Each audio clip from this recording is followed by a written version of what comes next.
And like I said, there's a statement I like, a series of actionable steps that now begin a process.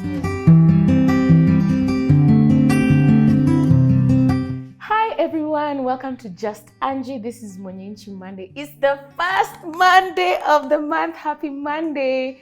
You can tell I'm excited. This is because our vision bearer is in the building. Yeah, we are inheriting great things from you. Thank you so much for the platform, for allowing us to be here. And you know, when I think about content shaping society, I cannot even dare go far. We have PLF Online. We have Just Angie, what we're doing right now. We have the book, The Real You, and all that is content shaping society. And someone might be looking and thinking, hey, this woman, like she's a mover and shaker. But I imagine when it started, it looked so big, but you still stepped out. First of all, I can't believe I'm on the other side of this interview process. I'm like, you see now this is how the children take over. You're like, what? I can't believe I'm the one who's being interviewed, but let me flow. First of all, I don't think, for me, it didn't look big. Because I think if I'd seen how big it was, I wouldn't have started, or I'd have run away, or I would have had very many excuses of why it cannot be done. So for me, it's been progressive. So it's always one instruction, which leads to another instruction, which leads to another instruction, which leads to another instruction. By the time you are like looking back, you're like, wow, you know, we've done so much. So that's the way it's been for me. I didn't see the bigger picture. I've just been progressively moving towards the vision. But somehow, somewhere in the horizon, you know there's a big picture. But for me, I think my personality was, I can't see exactly how big it is, so we just start with what we're doing. That's all. That's the way it happened for me. Right. So just in case you don't know, Pastor Angie is not just a content creator, she's a life coach, executive leadership coach. And for me, it fascinates me because even the fact that I'm sitting here with you right now is because you got me out of my comfort zone. And Mwangi Monday is about people who are doing great things. So first, it's to honor you that you're doing great things, but also to understand, did you always know that you want to step into all this, like doing business, coming into ministry, creating content, writing books, and I'm saying books because I know they should be like 50. Yeah, well, they're 20. But first, let me start with media. Because it will help somebody out there. I was very afraid of media for no apparent reason. You know how you're afraid of something? That you have no reasoning behind why you're afraid of it. And it used to be so bad. I remember people like Eve D'Souza would call me for radio shows. Radio. I'm not even on TV. Radio. I decline. Or I say, then they really insist. And then they'd say, okay, then I'd answer. I'd do it from my phone. I don't know how. Because I call in. So they'd call in, ask me questions, and I'd be fine. Now, the first day I landed in the studio with this fear that I can't quite describe, I quite don't know why do I have this fear of media? The first day I stepped into the station again, I don't know who she was having a show with. There were two of them, and then people, somebody wrote in a very negative comment. And I said, you see why I don't come here? You see, this has proved my point. And even to go to TV, that was like now another insurmountable mountain. So I had a very serious fear for media. So I think that's important. You need to look at even what you fear. So I feared media. In terms of business, I think I always knew I would do business at some point, but I was working.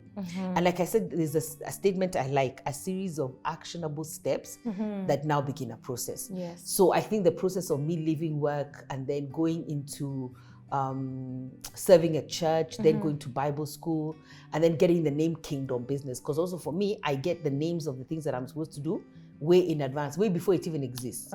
So I remember in my first year at serving at Mavuno Church, I had all my logos. I had Kingdom Business Solutions logo. I think I had Jacob's Well and the Yeshai Foundation. And none of those things, even Yeshai is still a work in progress, hasn't even started. So I usually get the vision before. And I remember with Kingdom Business, even I was like, oh God, I need a better name. You know, I need I was thinking empowerment talks and concepts, or something jazzy. Kingdom Business is so, what is this? Something juicy. Yeah, I need something that even camouflages who I really am. He told me that's the name. And I think there was even a prophecy about now teaching other people how to do business, because the other thing is, gosh, I think I'm going to really go into it. But you see, like now business, the way I do business, is not the way the world does business. That's true. That's true. So now that's another whole kettle of fish, but also being able to model to people. I think the one premise is not to go into business to make money. And that sounds not normal, isn't it? Yeah, very scary, actually. Yeah. Go into business to be a channel, to be a solution, to help others. And the world's definition is hoarding.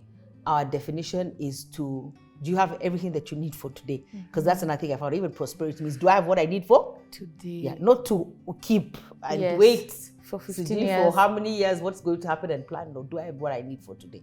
So that's what it's about. It's interesting that you've brought out a word that is something I was thinking about, modeling.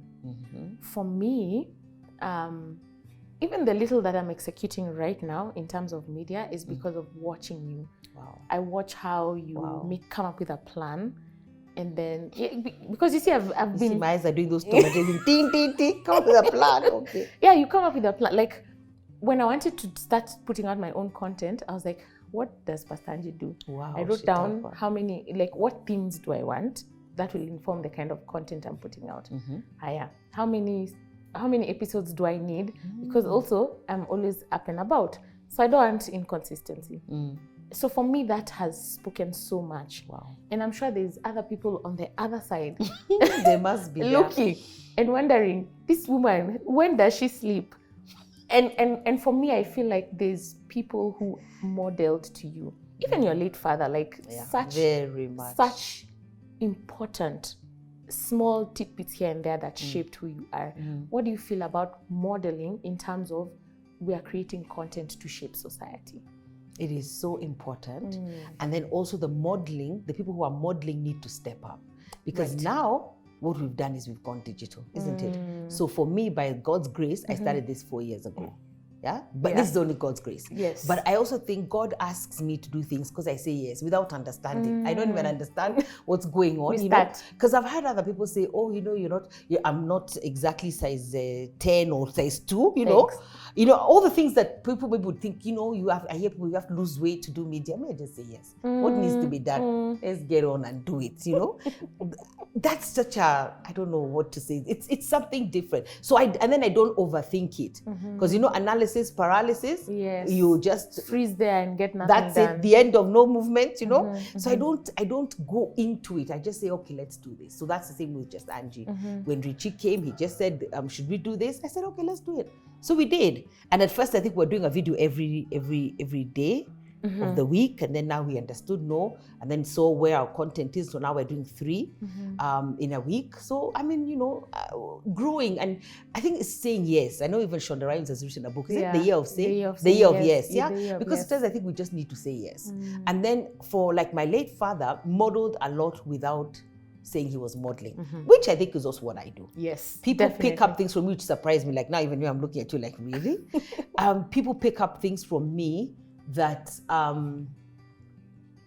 that really were not my intention. I wasn't teaching. Yes. It wasn't a teachable moment, but just because you are living your life authentically. And that modeling is very powerful because even that's what Jesus Christ did. That's true. There was no classroom. There was no theology. There was let's do life together. Yes. And they learned and then they continued to propagate the gospel. This is so amazing. I hope you have a notepad and you're taking down notes because this is what legacy looks like for me.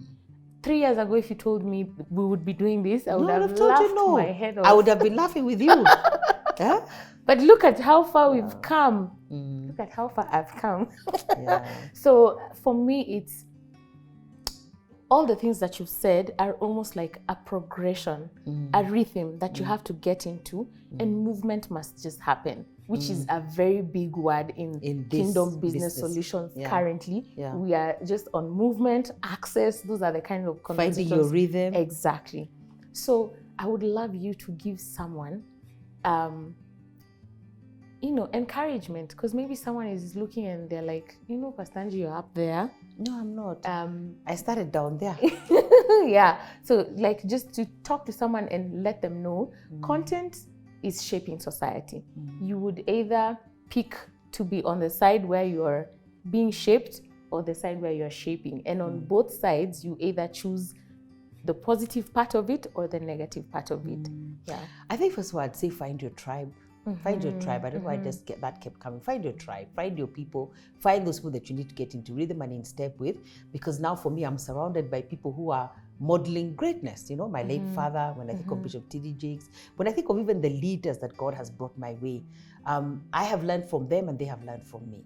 So we are shaping each other. We've been influencing each other. I learn a lot from everybody, young, old, younger than me. I learn a lot. So that's important. And then just start, because I always wonder when sometimes I posted a picture once. Actually, it's Beryl, she's on there. I said, this camera who told me, just post a picture. I think it was my birthday or something. I just posted. What shocked me was the comments. The feedback was overwhelming. I wasn't expecting feedback. I was celebrating something.